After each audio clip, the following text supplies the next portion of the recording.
Alors, analysons ce qu'on doit faire ici. On doit à la fois rétrécir l'écart entre les barres, puis rétrécir les barres en elles-mêmes de façon graduelle, on va faire des escaliers comme ça, et puis tourner légèrement notre bouton. À chaque fois quand on parle du bouton, vous pouvez faire clic droit inspecter par exemple. Hop, vous voyez, on parle de ça en fait, du conteneur qui contient à chaque fois nos trois barres, d'accord, à chaque fois. Dans toutes les boxes ici, vous allez avoir le fameux bouton sur lequel on clique, d'accord, et qu'on se sert souvent de lui pour tourner, pour donner un effet supplémentaire.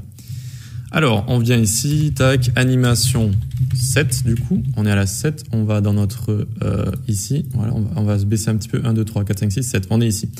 Alors, pour commencer, on passe au-dessus de ce qu'on a écrit au tout début du code, quand on a séparé les lignes, vous savez, on donne une certaine distance entre, eh bien, on va réduire cette distance. Donc ici, .btn7, .line nthchild1, très bien. Et puis du coup, on va la mettre toujours à top 0 parce qu'elle, c'est la première. Elle va pas changer de distance, elle va toujours rester à top 0. Par contre, les autres, on va les changer. Tac, tac, hop, donc la deuxième et la troisième. Et on va lui mettre ici 12 pixels.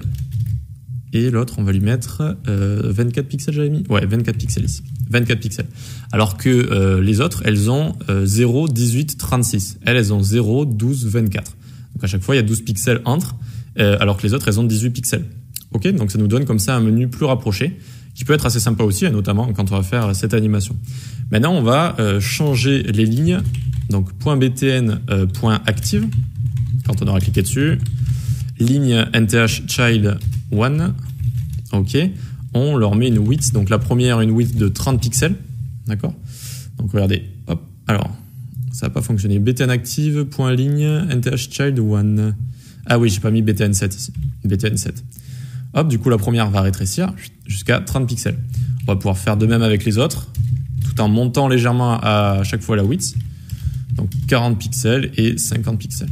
Hop, 50 pixels. Tac, donc voyons voir.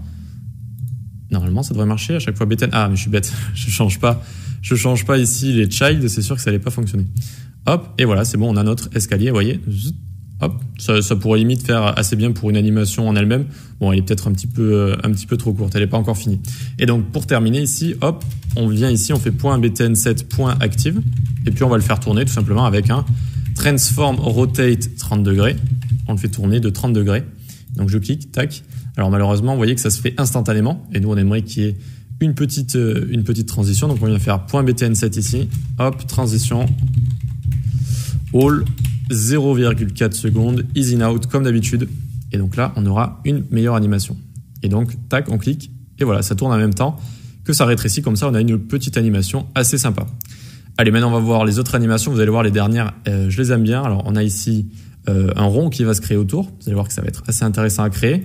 Ensuite, ici, hop, ça va disparaître, hop, et revenir en croix comme ça. Alors, ici, tac, on a une sorte de roue. Tac, direct. Ensuite, là...